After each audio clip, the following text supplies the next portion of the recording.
આવો આપણે પ્રભુનું પવિત્ર વચન વાંચીએ.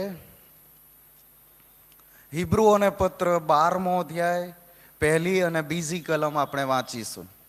હિબ્રુઓને પત્ર 12મો અધ્યાય 1 અને 2.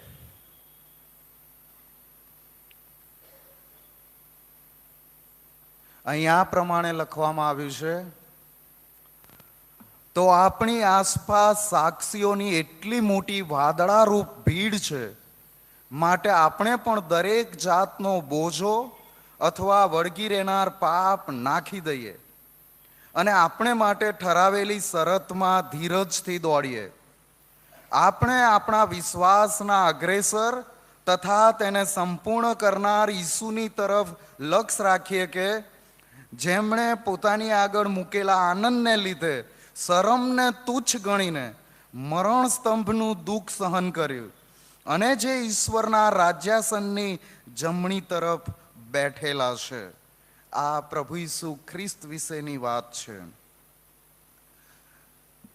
આવો આપણે પ્રાર્થના કરીએ, મધ્યસ્થીની પ્રાર્થના કરીએ, આપણી વિનંતીઓ પ્રભુની પાસે લાવીએ. પ્રાર્થના કરીએ. સર્વ શક્તિમાન પરમેશ્વર પિતા, અમે તમારી પાસે આવ્યા છે અને અમે તમારો આભાર માનીએ છીએ, કેમ કે પ્રભુ ઈસુ ખ્રિસ્ત પર વિશ્વાસ કરવાથી હવે અમે તમારા સંતાન છીએ. તમે અમારા પિતા છો અને અમે બાળકો તરીકે તમારી પાસે અમારી કેટલીક વિનંતીઓ લાવીએ છીએ. અને પવિત્ર પ્રભુ, અમે તમારી પાસે માંગીએ છીએ કે આ લેન્ટ સિઝનમાં જ્યારે અમે અમારી જાતોની તપાસ કરી રહ્યા છીએ અને અમે આત્મિક રીતે પ્રભુ વધુ દ્રઢ થવાને માટે અમે તમારી સાથે ખાસ રીતે જોડાયા છીએ.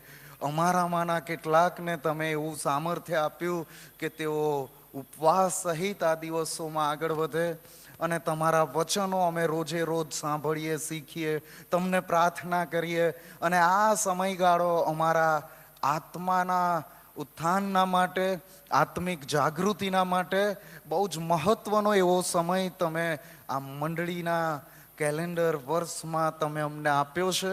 માટે અમે તમારો ખૂબ જ આભાર માનીએ છીએ. અને પવિત્ર પ્રભુ, અમે તમારી પાસે માંગીએ છીએ કે અમે જે પ્રભુ ઈસુ ખ્રિસ્ત પર વિશ્વાસ કર્યો છે એ પવિત્ર પ્રભુ તમે પુનઃ સ્થાપિત કરો. કેમ કે આ પૃથ્વી પરના જીવનમાં અમે જ્યારે રોજબરોજના જીવનમાં આગળ વધીએ છીએ ત્યારે ઘણી બધી એવી બાબતો અમારી સાથે બને છે જ્યાં એ બધી જ બાબતો અમારા વિશ્વાસને અસર કરે, અમે નબળા પડી જઈએ. પણ આ વખતે પ્રભુ તમે અમારી સાથે વાત કરવા માંગો છો કે અમારો વિશ્વાસ એ જીવંત હોવો જોઈએ અને જીવંત હોવાની સાબિતી એ વિશ્વાસના કૃત્યો સાથે હોવી જોઈએ. અને પવિત્ર પ્રભુજી, આ વિશ્વાસના કૃત્યો દર્શાવવામાં અમે ઘણા બધા ઊણા ઉતર્યા છીએ. અમે અમારા વચનો પાળવામાં લગભગ અમે પવિત્ર પ્રભુ નબળા પુરવાર થયા છીએ અને અમે પાપ કરી બેઠા છીએ. અમારે પાપથી ભાગવું જોઈએ, એના બદલે અમે ઘણી બધી વખત તમારાથી દૂર ચાલ્યા ગયા છીએ. અમને બધાને અમારા તમામ પ્રકારના પાપ અપરાધની અમને માફી આપો. અમારે જે કરવું જોઈએ અમે નથી કર્યું, એના માટે તમે અમને માફ કરો. અને અમારે જે ન કરવું જોઈએ ને અમે કરી બેઠા છીએ એને માટે પણ તમે અમને માફ કરો. ઘણા બધા પાપ તો અમે જાણી જોઈને કર્યા છે, એ પાપોને લીધે પણ પ્રભુ તમે અમને માફ કરો. અને પવિત્ર પ્રભુ, અમારી અજ્ઞાનતાને લીધે તમારું અજવાળું પ્રકાશ્યું હોવા છતાં અમે અંધકારને પસંદ કરીને અંધારામાં રહ્યા. એ બધી બાબતોના માટે પણ તમે અમને માફ કરો. અને પવિત્ર પ્રભુ, અમે પ્રાર્થના કરીએ છીએ કે તમે પોતે એ અમારા વિશ્વાસના અગ્રેસર છો, અમારા વિશ્વાસને સંપૂર્ણ કરનાર છો. પ્રભુ, અમે તમને વિનંતી કરીએ છીએ, તમે અમારા હૃદયમાં રહો અને તમે અમને આગળ ધપાવો. પવિત્ર પ્રભુજી, અમે તમારી પાસે માંગીએ છીએ કે પ્રભુ અમને બધાને શારીરિક રીતે પણ તમે તમારું સામર્થ્ય આપો, બધાને સારી તંદુરસ્તી આપો. અને અમે તમારી પાસે ખાસ રીતે માંગીએ છીએ જેઓ બીમાર છે બધાના હકમાં પ્રભુ બધાને તમે સારી તંદુરસ્તી આપો, તમારું સામર્થ્ય આપો, એવી અમે ખાસ વિનંતી કરીએ છીએ. ખાસ રીતે અમે માંગીએ છીએ ઉષાબેન ટર્નર કે પ્રભુ તમે એમને તમારા તરફથી સાજાપણું આપો. અને અમે તમારી પાસે માંગીએ છીએ પવિત્ર પ્રભુ, ઘણા બધા લોકો એ પ્રભુ બીમાર છે, જેમના માટે અમે ઘણા વખતથી પ્રાર્થના પણ કરીએ છીએ. ઘણાના નામ અમને ખબર નથી, પણ પવિત્ર પ્રભુ તમે બધાના માટે જાણો છો. અને પવિત્ર પ્રભુ અમે તમારી પાસે વિનંતી કરીએ છીએ, તમારા લોકો બધા જ એ પ્રભુ ઈસુ ખ્રિસ્તમાં સારી તંદુરસ્તી પામે, તમારું સામર્થ્ય પામે. જો કોઈ હતાશ છે, નિરાશ છે, દુઃખી છે, તો પ્રભુ તમારું ઉત્તેજન પામે. અને પવિત્ર પ્રભુ, જો કોઈ એકલવાયું છે, જો કોઈને મૂકી દેવામાં આવ્યા છે, તરછોડી દેવામાં આવ્યા છે, જો કોઈની સાથે કોઈ અન્યાય થયો છે, કોઈનું શોષણ થયું છે, પવિત્ર પ્રભુ કોઈને બહુ દુઃખ પહોંચાડવામાં આવ્યું છે, ઓ પ્રભુ તમે સહાય કરો, મદદ કરો, એવી અમે ખાસ વિનંતી કરીએ છીએ. પવિત્ર પ્રભુ, જે કુટુંબોમાં શેતાને કામ કર્યું છે અને કજ્યા કંકાસ અને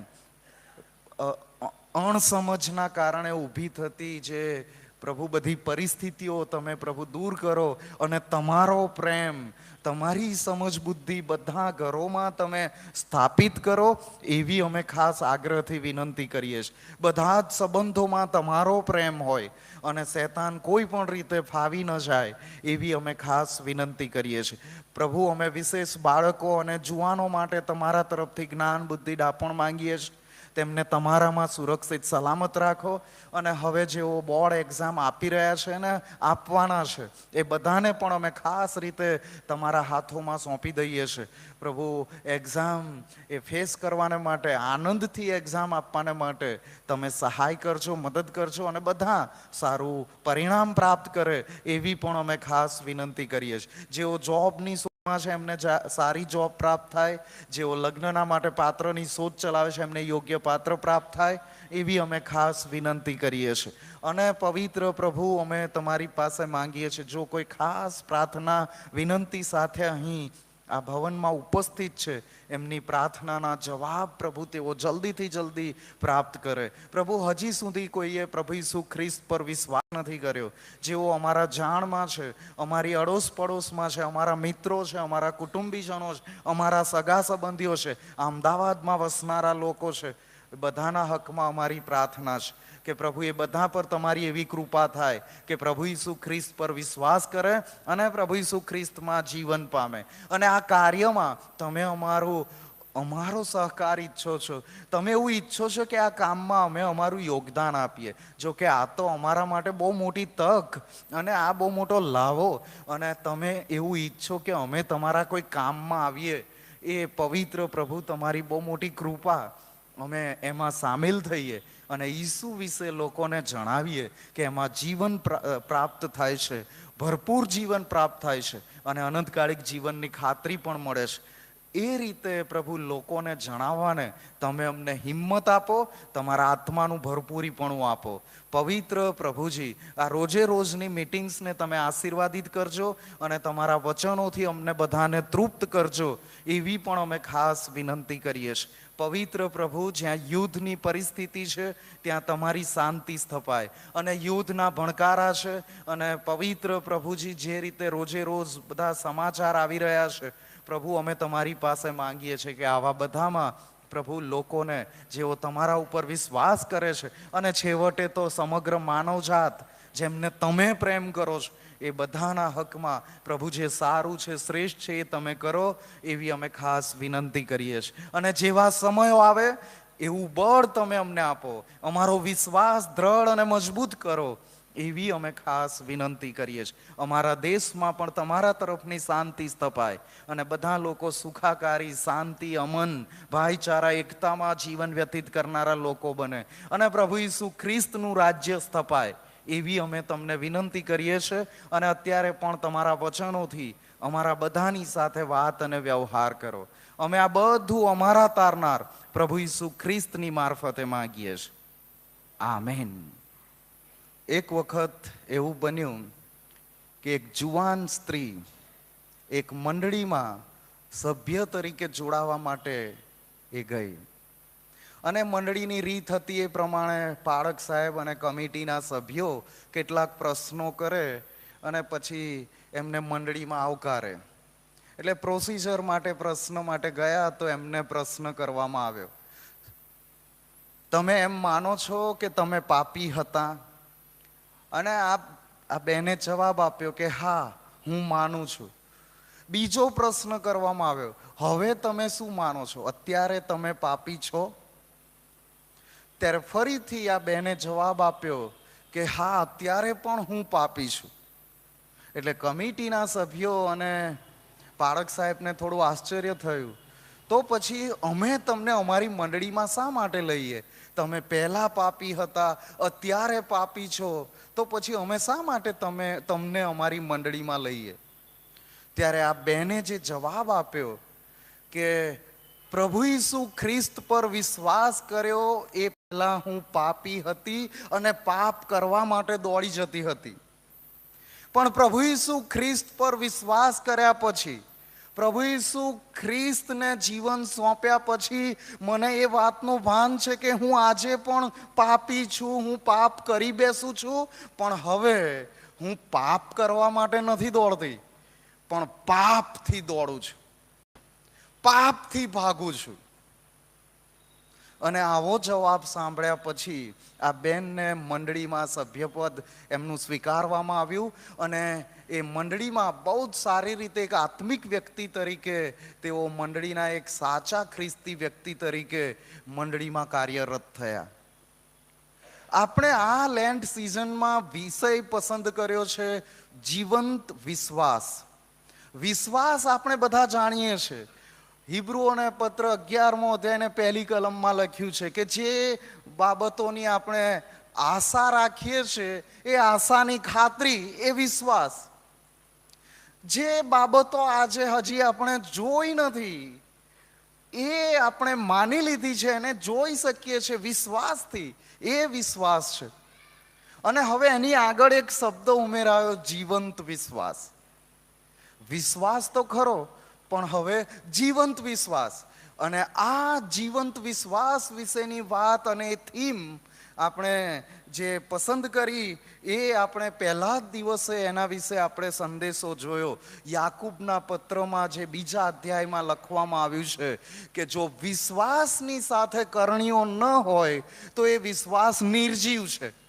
અને એટલે જ જીવંત વિશ્વાસ એટલે કરણીઓ સાથેનો વિશ્વાસ, કરણીઓ સાથેનો વિશ્વાસ.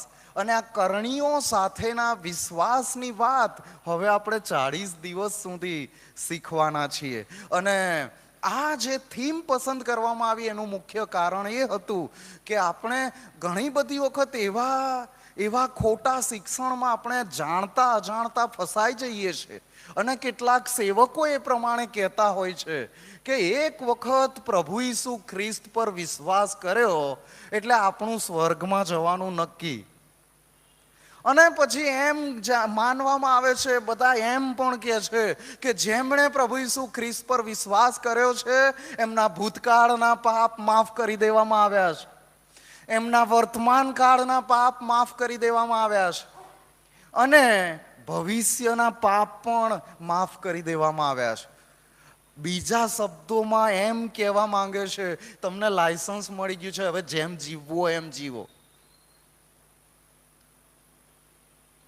અને જ્યારે આજ્ઞા પાલનની વાત આવે, પ્રભુના વચનો પ્રમાણેના જીવનની વાત આવે, એક વિશ્વાસી વ્યક્તિ તરીકેના જીવનની વાત આવે, વિશ્વાસની કરણીઓની વાત આવે, ત્યારે આપણે ખ્રિસ્તીઓ ઘણી બધી વખત બહુ બધા કન્ફ્યુઝ થઈ જઈએ છીએ. આપણે એમ માની બેસીએ છીએ કે આ કર્મની વાત, કર્મનો સિદ્ધાંત એ તો ખ્રિસ્તીઓમાં આવે જ નહીં, એ તો અન્ય વિશ્વાસના લોકો માટે છે, આપણા હિન્દુ મિત્રો માટે છે.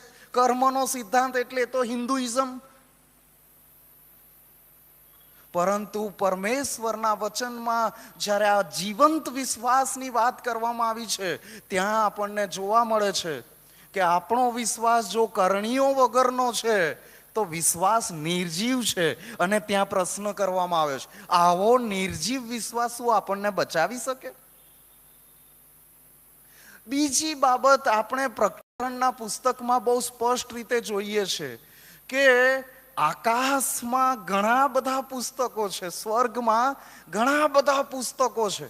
ઘણા બધા પુસ્તકો એટલા માટે છે કે એમાં માણસે કરેલા બધા કૃત્યો નોંધવામાં આવે.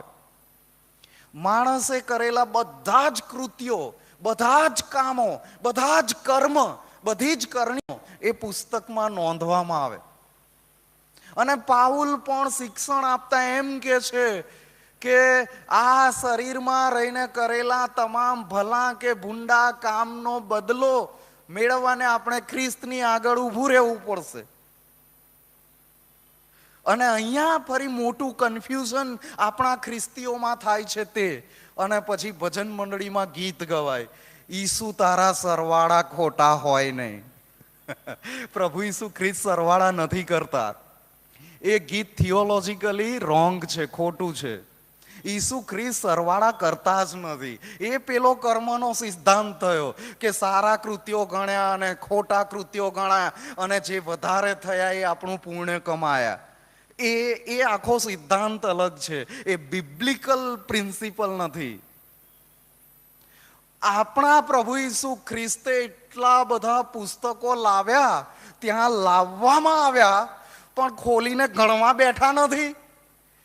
પ્રકટીકરણના પુસ્તકમાં 20મા અધ્યાયમાં આ બધી વાતો લખવામાં આવી છે કે બધા પુસ્તકો લાવવામાં આવ્યા. એક બધો સરવાળો કરવામાં આવ્યો એમ નહીં, પણ ત્યાં બીજું એક પુસ્તક લાવવામાં આવ્યું. બીજું એક પુસ્તક લાવવામાં આવ્યું, જીવનનું પુસ્તક. અને ત્યાં એમ લખ્યું છે કે જીવનના પુસ્તકમાં જે લોકોના નામ નોંધેલા હતા એમને સ્વર્ગમાં લઈ જવામાં આવ્યા. ત્યાં કોઈ સરવાળા નથી કર્યા.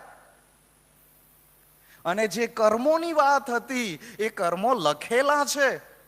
હા, એ પાછળથી જરૂર પડશે જ્યારે સ્વર્ગમાં હશે ને પછી એ પુસ્તકો પણ ત્યાં હશે અને કામનો મોટો બદલો મળશે, એનો આશીર્વાદ મળશે, મુંગટ કેટલાકને મળશે. એનાથી આપણે પરમેશ્વરની કેટલા નિકટ રહેવાના છીએ, કેટલા દૂર રહેવાના છીએ, એ બધું નક્કી થશે.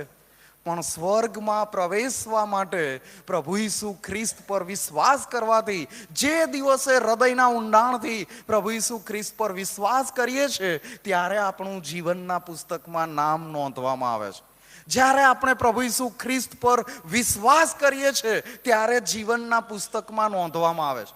હવે માણસો તરીકે આપણને તકલીફ થાય કોઈને ઓળખવામાં કે કોઈનો નિર્ણયની પાછળ રહેલો ઈરાદો અથવા લાગણી અથવા કોઈ પણ બાબત આપણે સમજી ના શકીએ, પરંતુ પરમેશ્વર તો બરાબર સમજે છે.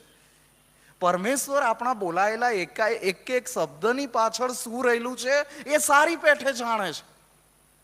અને આપણે લીધેલા નિર્ણય પાછળ મારો ઈરાદો શું છે એ પરમેશ્વર સારી પેઠે જાણે છે. અને એટલે જે ખરા હૃદયથી, જે ખરેખર સાચે સાચ, કોઈ લાગણીના ઉભરાથી નહીં કે દેખાદેખીથી નહીં કે ડરના કારણે નહીં કે ફરજ પડાયાથી નહીં, પણ અંદરથી હૃદયથી જે પ્રભુ ઈસુ ખ્રિસ્ત પર વિશ્વાસ કરે છે એમના નામ જીવનના પુસ્તકમાં નોંધવામાં આવે છે. અને એમનો વિશ્વાસ એ લેખે ગણવામાં આવે છે.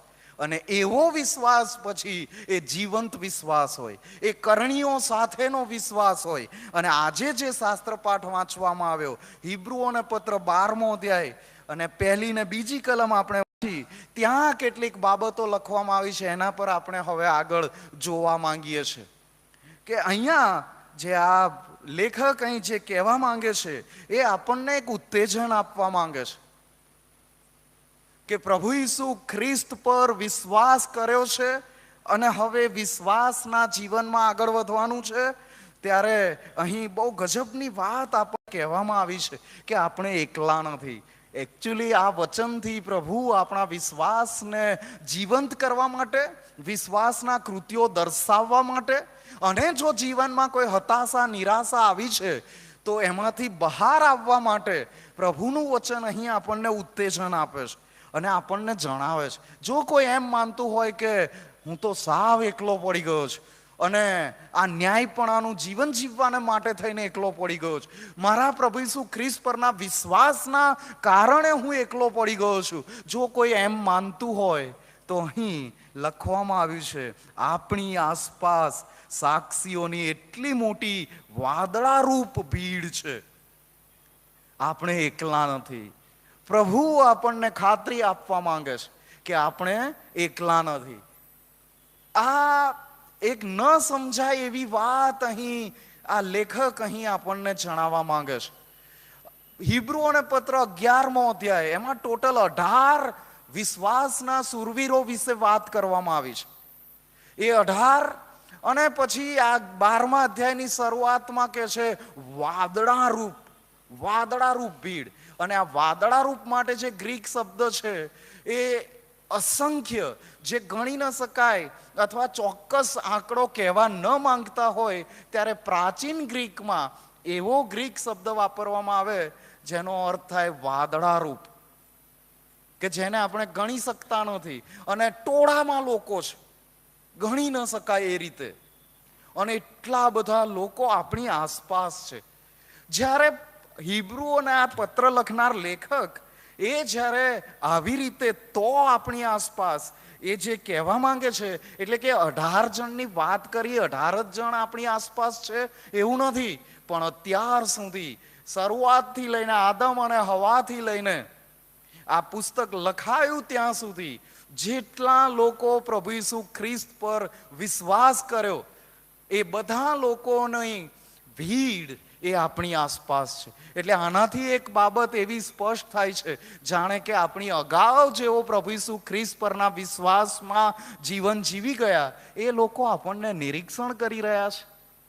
અહીંયા જે રીતે લખવામાં આવ્યું છે આ ભીડ વિશેની વાત અને સાક્ષીઓની, અને મોટી વાદળારૂપી ભીડ, એ તો જાણે કે બહુ મોટું સ્ટેડિયમ હોય અને એમાં લાખો લોકો કોઈ રમત જોવા માટે આવીને બેઠા હોય એમ જોતા હોય. અને આપણે જ્યારે વિશ્વાસનું કદમ ઉઠાવીએ, જ્યારે આપણે વિશ્વાસની કરણી કરીએ, કોઈ વિશ્વાસનું કામ કરીએ, અને એ લોકો મોટો જય ઘોષ કરે, આનંદ કરે, અને જાણે કે એના માટે જ એ લોકો આપણી આસપાસ છે, એવું કંઈક લેખક આપણને જણાવવા માંગે છે.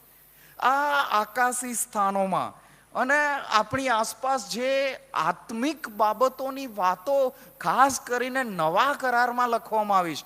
અને સાવ એવું નથી કે નવા કરારમાં જ આકાશી સ્થાનોમાં વસતા લોકોની વાત લખી છે. જૂના કરારમાં પણ દૂતો આવ્યા અને એમણે ઘણા બધા કામ એવા કરી ગયા, લોકોએ જોયા પણ ખરા. અને હવે હાલની તારીખમાં પણ એફેસીઓને પત્ર લખતા 3જા અધ્યાયની 10મી કલમમાં પણ પાઉલ એમ કહે છે કે આ આકાશી સ્થાનોમાં જે અધિકારીઓ અને અધિપતિઓ જે વસે છે એ આપણને જાણે કે આપણું નિરીક્ષણ કરી રહ્યા છે, આપણું નિરીક્ષણ કરી રહ્યા છે. એટલે વિશ્વાસનું ડગલું આપણે માંડીએ છીએ ત્યારે આપણી પાસે આ ઉત્તેજન તો હોવું જોઈએ કે ઘણી મોટી ભીડ ત્યાં હાજર છે, એ આપણા માટે ચીયર કરવા માટે, આપણા માટે આનંદ કરવા માટે, આપણા કૃત્યોને જોઈને દૂતો પણ એ આનંદ કરી રહ્યા છે. અને આટલી મોટી વાત અહીં આપણને જણાવી દેવામાં આવી છે. અને એટલા માટે જણાવવામાં આવી છે કે જો આવું છે તો આપણે આ દુનિયાની ભીડમાં કદાચ એવું લાગે કે આટલા બધા લોકો છે પણ હું તો સાવ એકલો છું, તો એવું નથી. આપણે વિશ્વાસમાં ચાલવું એ શક્ય છે, વિશ્વાસના કૃત્યો દર્શાવવા એ શક્ય છે. જેમ આ પેલા 11મા અધ્યાયના વિશ્વાસના સુરવીરો ચાલ્યા તેમ, અને જેમના વિશે આપણે જાણીએ છીએ એ બધા લોકો, અને આપણે પણ ચાલી શકીએ એ શક્ય છે. પણ એના માટે જો હવે તમે આ ઉત્તેજનની વાત જાણી લીધી છે તો અહીંયા લેખક એમ કે છે તો એની તૈયારી કરી લો, એની તૈયારી કરી લો. અને તૈયારી કેવી રીતે કરવાની છે તો ત્યાં આગળ લખ્યું છે, તો માટે આપણે પણ દરેક જાતનો બોજો તથા વળગી રહેનાર પાપ નાખી દઈએ. શું કરવાનું છે? આટલું મોટું ઉત્તેજન મળ્યું કે આટલા બધા લોકો આપણું નિરીક્ષણ કરી રહ્યા છે, દૂતો આપણું નિરીક્ષણ કરી રહ્યા છે, આપણે એકલા નથી. અને એ બધાથી વિશેષ પ્રભુ ઈસુ ખ્રિસ્ત પોતે મારી સાથે છે અને મારે આગળ વધવાનું છે. ત્યારે તૈયારીના ભાગ રૂપે જે મારે કરવાનું છે, બોજો, દરેક જાતનો બોજો અને વળગી રહેનાર પાપ નાખી દઈએ. આ બોજો એટલે જે કોઈ બાબત આપણને બોજારૂપ હોય તે. અહીં હિબ્રુઓને પત્રમાં આ નિયમશાસ્ત્રને અને યહૂદી ધર્મની ઘણી બધી વાતોને હિબ્રુઓના પત્રમાં બહુ સરળ રીતે સમજાવવામાં આવી છે. અને માટે જ અહીંયા જ્યારે બોજો કહેવામાં આવ્યું છે ત્યારે યહૂદીઓ માટે જે બોજો હતો એ માણસોએ રચેલા નિયમો, નિયમશાસ્ત્રને પાળવા માટે બીજા નિયમો, અને એ નિયમો પાળવા માટે પાછા પેટા નિયમો, અને નિયમો અને પેટા નિયમો, અને એને વધુ સારી રીતે પાળી શકાય એટલે બીજા વધારાના નિયમો, એમ કરીને જે મોટો બોજો લોકો ઉપર નાખવામાં આવ્યો હતો એવા બધા બોજાને નાખી દઈએ. અને આપણે આજની તારીખમાં સમજવું હોય તો ઘણા બધા લોકો કેટલીક બાબતોને બોજારૂપ લઈ લેતા હોય છે. એ મંડળીની કેટલીક ટ્રેડિશન છે, પરંપરા છે કે વર્ષોથી આવું થતું આવ્યું છે એટલે આ પ્રમાણે થવું જ જોઈએ, ગમે તે કિંમતે આ રીતે જ થવું જોઈએ. જો આપણે એમ માનતા હોય તો એક પ્રકારનો બોજો છે. અને એવા બધા બોજાઓને મૂકી દેવાના છે. એ બોજા આપણા વિશ્વાસના કદમમાં, વિશ્વાસના કામ કરવામાં અડચણરૂપ બનવા ન જોઈએ. ઘણી બધી વખત એ મંડળીની ટ્રેડિશન, પ્રણાલી સાચવવા માટે વચનો સાથે બાંધછોડ કરવામાં આવે, વચનો સાથે બાંધછોડ કરવામાં આવે. ના, અમારી મંડળીમાં તો આમ જ ચાલશે. મંડળીમાં શું ચાલશે? જે બાઇબલમાં લખેલું છે તે. બાઇબલની બહારની વાતો નહીં, પણ બાઇબલમાં જે લખેલું છે તે જ ચાલશે. અને સાથે સાથે ઘણી બધી વાતોની ચિંતા જે આપણા માટે બહુ મોટા બોજા સમાન હોય. કોઈકે આપણને હર્ટ પહોંચાડ્યું છે, કોઈકે આપણને દુઃખ પહોંચાડ્યું છે, અને આપણે હૃદયમાં લઈને ફરીએ છીએ, તો એ બધા બોજા ઘણા બધા લોકો શરમ સાથે લઈને ફરતા હોય. અને આ શરમ પણ એ કદાચ ઈગોના કારણે હોય. કોઈને વધારે શરમ કેમ આવે? યાર, કોઈક જોશે તો મને શું કહેશે, હું આમ કશું કરીશ ને આ કોઈ મને શું કહેશે. આ જે શરમ એ ઘણી બધી વખત એ ઈગોના કારણે પણ હોય કે મારા લોકો શું વિચારશે. અને આવી બધી બાબતોને બાજુ પર મૂકી દઈને આપણે તૈયાર થવાનું છે વિશ્વાસના જીવનમાં આગળ વધવા માટે. અને બીજો જે શબ્દ આપ્યો છે એ વળગી રહેનાર પાપ નાખી દઈને. હવે આ વળગી રહેનાર પાપ, ગ્રીક શબ્દ આના માટે જે આપવામાં આવ્યો છે, વળગી રહેનાર પાપના માટે જે ગ્રીક શબ્દ છે એ યુપેરિસ્ટેટોન, યુપેરિસ્ટેટોન નામનો શબ્દ છે. એના 4 અર્થ થાય છે.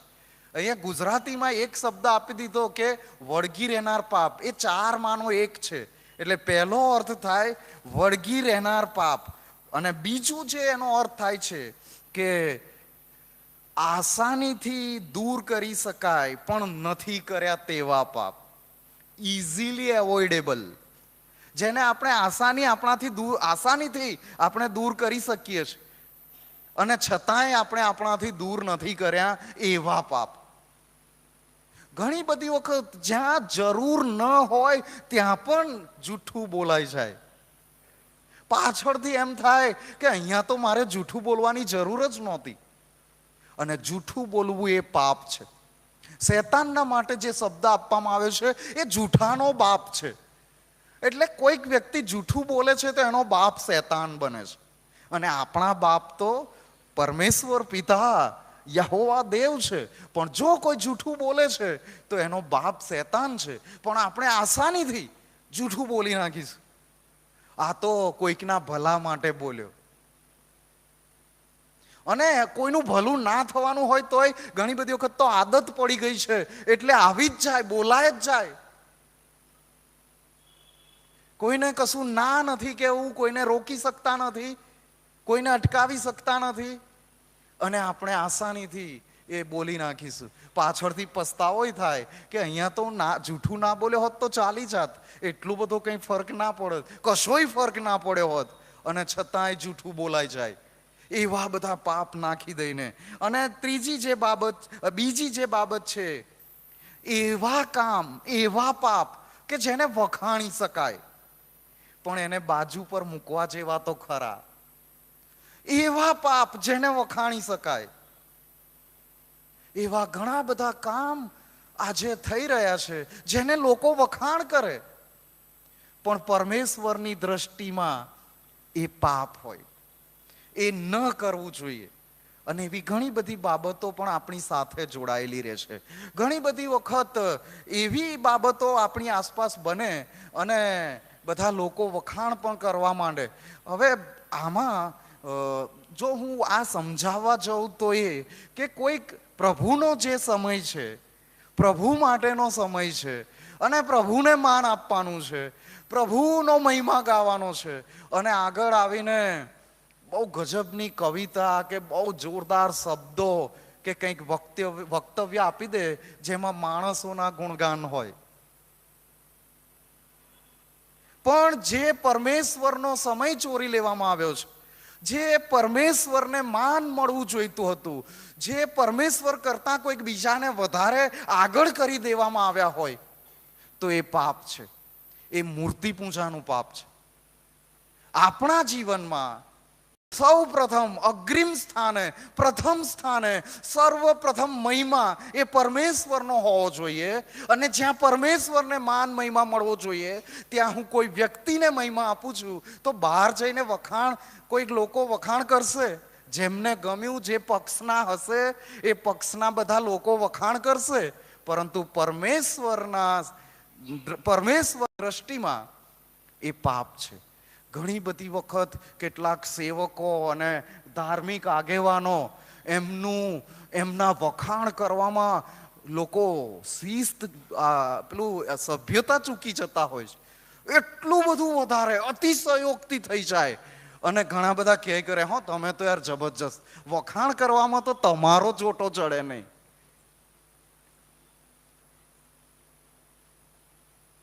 પણ જ્યારે એક લિમિટ આપણે ક્રોસ કરીએ છીએ, અને આ કોઈક સમજવાય તૈયાર નથી કે જે સ્થાનમાં પરમેશ્વરને મહિમા મળવો જોઈએ ત્યાં પરમેશ્વરને જ મહિમા મળવો જોઈએ.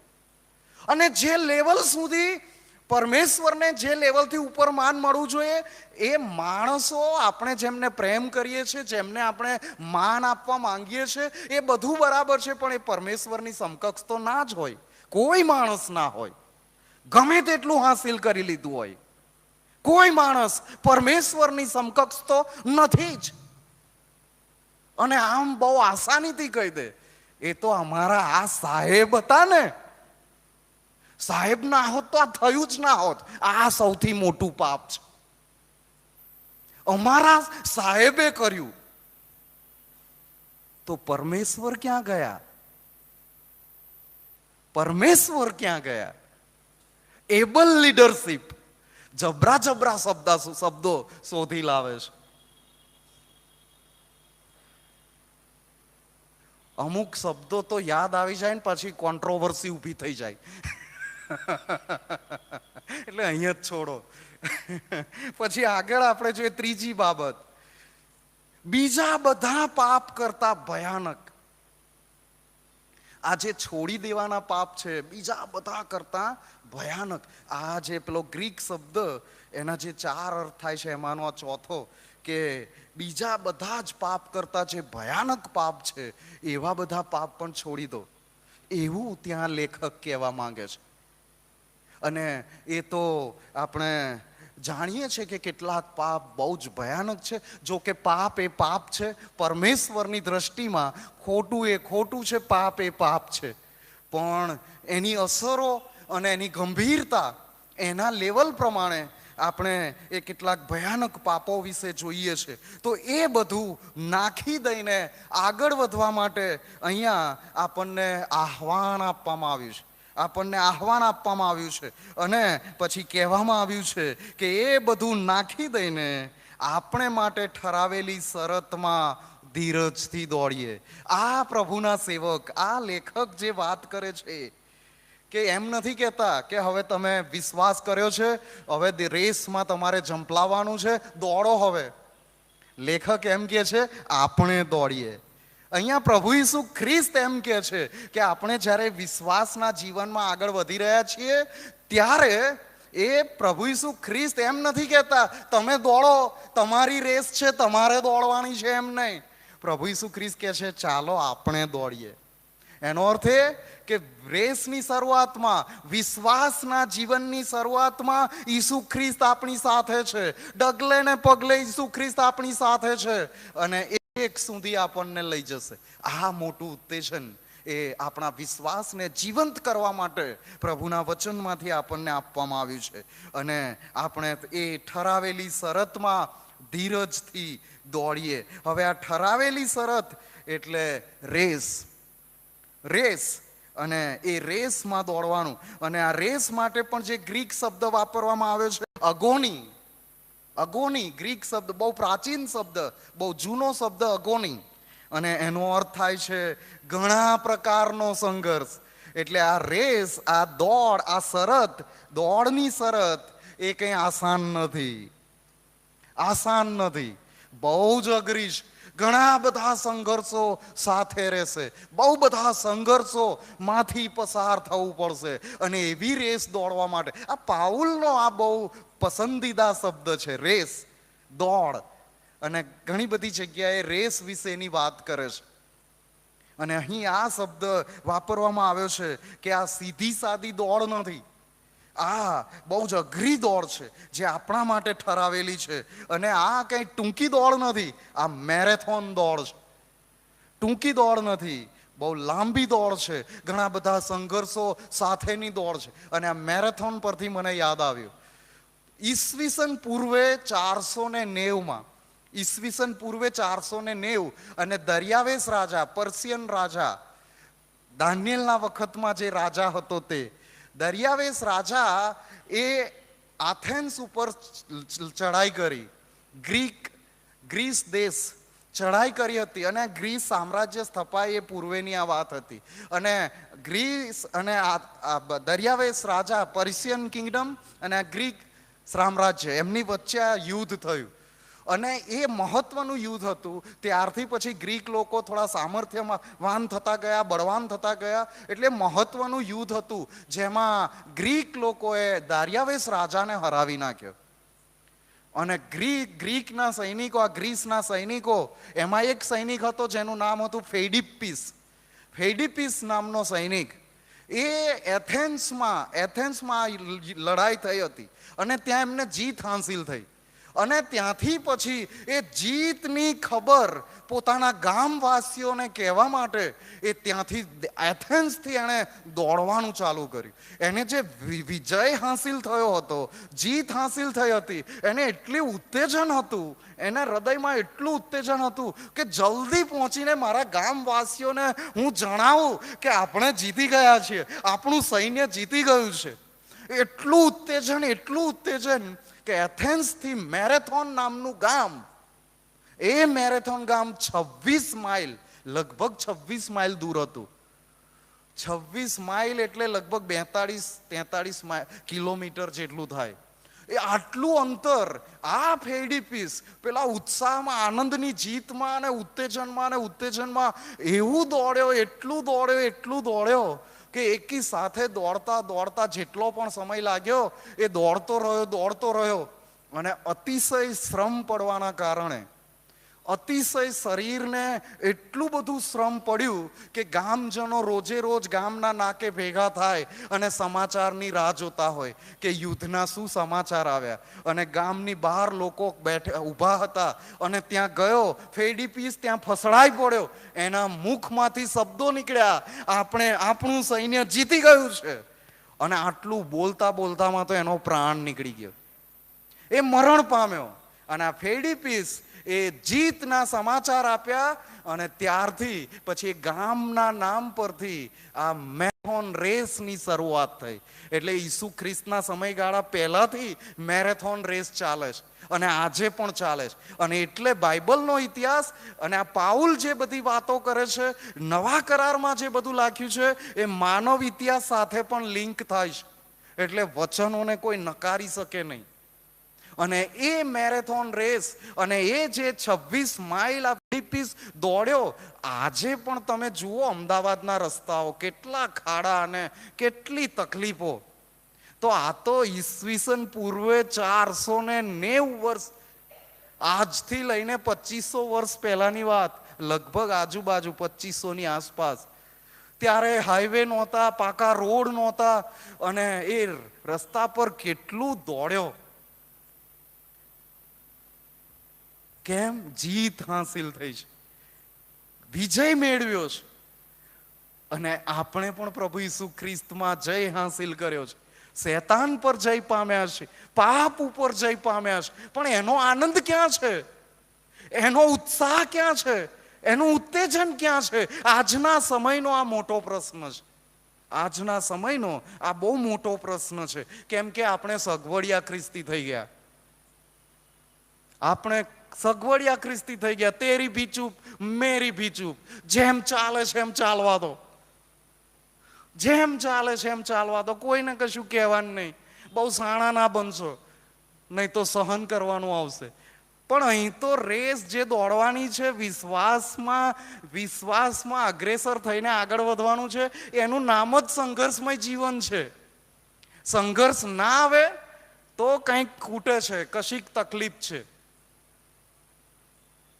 ત્યારે કંઈક ખોટું થઈ રહ્યું છે. અને અહીં જે બીજી બાબત બીજી કલમમાં લખ્યું છે એ કે આપણે આપણા વિશ્વાસના અગ્રેસર તથા તેને સંપૂર્ણ કરનાર ઈસુની તરફ લક્ષ રાખીએ, કે જેમણે પોતાની આગળ મૂકેલા આનંદને લીધે શરમને તુચ્છ ગણીને મરણ સ્તંભનું દુઃખ સહન કર્યું, અને જે ઈશ્વરના રાજ્યાસનની જમણી તરફ બેઠેલા છે.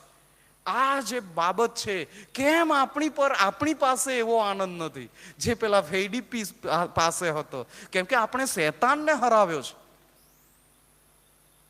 આપણે એ સૈન્ય જીત હાંસિલ કરે એના કરતા વિશેષ કંઈક પામ્યા છે, અને છતાં એવો ઉત્સાહ નથી. એનું કારણ છે કે જેમના પર વિશ્વાસ કર્યો છે એમના તરફ આપણે લક્ષ આપ્યું નથી, આપણે આપણી દ્રષ્ટિ એ તરફ રાખ્યું નથી. અને આ વિશ્વાસના અગ્રેસર એટલે આપણી આગળ દોરનાર. પ્રભુ ઈસુ ખ્રિસ્ત આ જગતમાં આવ્યા અને આ માર્ગ પર ચાલ્યા છે, આ સંઘર્ષના માર્ગ પર ચાલ્યા છે. એમણે પ્રભુ પિતા પર વિશ્વાસ રાખ્યો. જોકે તો એક જ હતા. એમણે પિતાના માટે એવા શબ્દો ન વાપર્યા હોત તો પણ ચાલત, કેમ કે એમણે ઓલરેડી જણાવ્યું હતું, હું અને બાપ એક છીએ, હું અને બાપ એક છીએ. એટલે એ બાપની સમકક્ષ હતા અને છે અને રહેશે. પણ જ્યારે પૃથ્વી પર આવ્યા ત્યારે પોતાની જાતને ખાલી કરે છે. અને આપણે ઘણી બધી વખત આપણામાં એ ઈગો આવી જાય છે કે હું ફલાણો, હું ઢીકણો, અને મારું લેવલ બીજા કરતા ઉપર.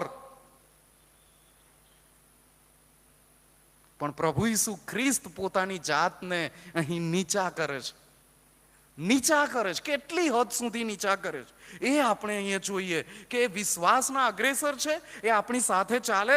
અને આપણે એમના તરફ જ્યારે જોઈએ છે ત્યારે માલુમ પડે છે કે આ પ્રભુ ઈસુ ખ્રિસ્ત કે જે પરમેશ્વરની સમકક્ષ, અને એ પ્રભુ ઈસુ ખ્રિસ્ત શરમજનક પરિસ્થિતિઓનો સામનો કર્યો. અહીંયા તો કોઈકના નામના ઉલ્લેખમાં કંઈક કશું રહી ગયું, અથવા તો ડિગ્રી કે કશું બોલવાનું રહી ગયું તો બાપા તકલીફ થઈ જાય. પણ અહીંયા પ્રભુ ઈસુ ખ્રિસ્ત કે શરમનો સામનો પણ પ્રભુ ઈસુ ખ્રિસ્તે કર્યો, શરમનો સામનો કર્યો. એના ઉપર સૌથી પહેલું જે તોમત મૂકવામાં આવ્યું ને એ જ શરમજનક હતું. એમના પર તોમત મૂકવામાં આવ્યું કે એમણે ઈશ્વર દ્રોહ કર્યો છે, બ્લાસ્ફેમી અગેન્સ્ટ ગોડ. એટલે કે પરમેશ્વરને નકાર્યા છે, પરમેશ્વરની વિરુદ્ધમાં બોલે છે.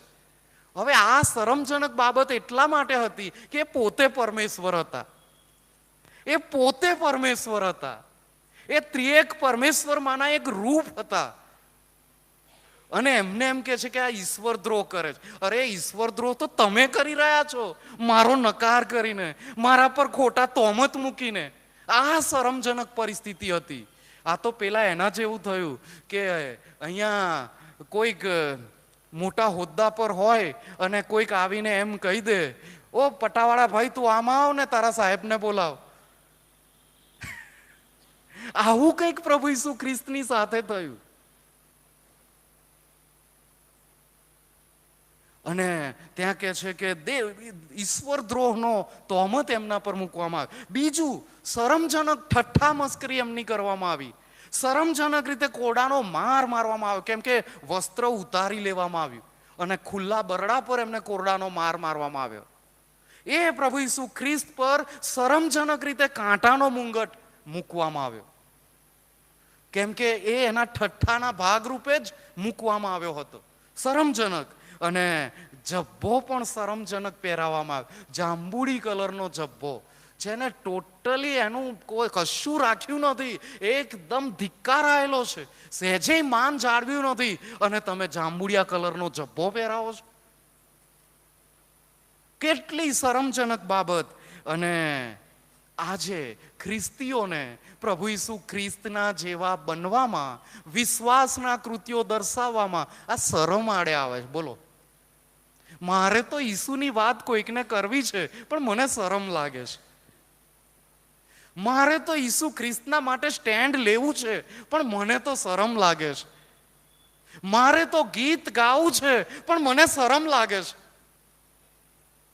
મારે તો સાક્ષી આપવી છે, પણ મને શરમ લાગે છે. અરે જરા વિચાર તો કરો, ઈસુ ખ્રિસ્તે આપણા માટે શું કર્યું છે. એમની પાસે એક આનંદ હતો કે હવે આ બધું શરમજનક પરિસ્થિતિઓ સહન કરું છું, આ વધસ્તંભનું શરમજનક મરણ સહન કરું છું, એના કારણે મારા પર વિશ્વાસ કરનારા અસંખ્ય લોકો સ્વર્ગમાં જશે. અને પેલું શરમજનક સ્થળ નર્ક, શરમજનક સ્થળ, એનાથી બચી જશે. નર્ક એ શરમજનક સ્થળ છે એવું દાનિયેલ કહે છે. દાનિયેલનો 12મો અધ્યાય ને 2જી કલમ. ત્યાં લખ્યું છે, દાનિયેલ 12 અને 2, અને જેઓ પૃથ્વીની ધૂળમાં ઊંઘેલા છે તેઓમાંના ઘણા જાગી ઉઠશે. કેટલાક અનંત જીવનમાં દાખલ થશે અને કેટલાક અનંત કાળ સુધી લજ્જિત અને ધિક્કાર પાત્ર થશે. લજ્જિત એટલે શરમજનક સ્થળ. એટલે નર્કમાં જે જઈ રહ્યા છે ને, એ શરમજનક સ્થળમાં જઈ રહ્યા છે, જ્યાં રડવું ને દાંત પીસવું થશે. ત્યાં એટલી શરમ લાગશે, એટલી શરમ લાગશે કે ન પૂછો વાત. આજે શરમ છોડી દો અને ઈસુ ખ્રિસ્તની પાછળ ચાલવાનું શરૂ કરી દઈએ, વિશ્વાસના કૃત્યો દર્શાવવાનું શરૂ કરી દઈએ. અન્યથા આજની શરમ આવતીકાલે આપણને શરમજનક સ્થળમાં જઈને નાખશે, અને ત્યાંથી બચવાનો કોઈ ઉપાય નહીં હોય, કોઈ ઉપાય નહીં હોય. પ્રભુ ઈસુ ખ્રિસ્તને તો એક જ વાતનો આનંદ હતો કે હું મરણને હરાવીશ, હું પાપ પર જય પામ્યો છું, પાપની શિક્ષા મેં લઈ લીધી છે, અને હવે જે લોકો મારા પર વિશ્વાસ કરશે, એટલે કે ઈસુ ખ્રિસ્ત પર વિશ્વાસ કરશે, એ લોકો સ્વર્ગમાં આવશે. એ શરમજનક જગ્યાથી, એ શિક્ષાની જગ્યાથી, એ કોપની જગ્યાથી એ બચી જશે. અને આ જ આનંદથી એમણે બધું સહન કર્યું, શરમ બાજુ પર મૂકી દીધી. અને આપણે પણ શરમ બાજુ પર મૂકી દઈએ. આપણી સાથે રહેલા બોજાઓ, આપણી ચિંતાઓ, આપણી આકાંક્ષાઓ, આપણી મહત્વાકાંક્ષાઓ, આપણા સ્વપ્નો, આ બધા બોજા, આપણા વળગી રહેનારા પાપો, આપણને ગમતી બાબતો, આપણો આ જગત પ્રત્યેનો પ્રેમ, આપણી આ જગતના વાનાઓ પ્રત્યેની લાલસા, આપણો આ દેહની વાસના, આ બધું આપણને પ્રભુ ઈસુ ખ્રિસ્ત પરના વિશ્વાસના કૃત્યો કરવાથી રોકી રહ્યા છે, રોકી રહ્યા છે. ને આજે પ્રભુનું વચન આપણને ઉત્તેજન આપે છે કે આપણને ઘણા બધા લોકો જોઈ રહ્યા છે, ઘણા બધા લોકો જોઈ રહ્યા છે, આપણને દૂતો પણ જોઈ રહ્યા છે. એમની તો થોડી શરમ કરો. આવો આપણે પ્રભુ ઈસુ ખ્રિસ્તની પાછળ ચાલીએ, આવો આપણે આપણા વિશ્વાસને જીવંત કરી દઈએ, આવો આપણે આપણા વિશ્વાસના કૃત્યો દર્શાવીએ. અન્યથા દર વર્ષે લેન્ટ સિઝન આવશે ને જશે, ધ પેશન વીક આવશે ને જશે. આજે આપણે પ્રભુની પાસે માંગી લઈએ, ઓ પ્રભુ, અમારા વિશ્વાસને તમે જીવંત કરી દો, અમને વિશ્વાસના કૃત્યો દર્શાવવાની એ હિંમત આપો, તમારા આત્માનું ભરપૂરીપણું આપો. આવો આપણે થોડો સમય શાંત રહીએ.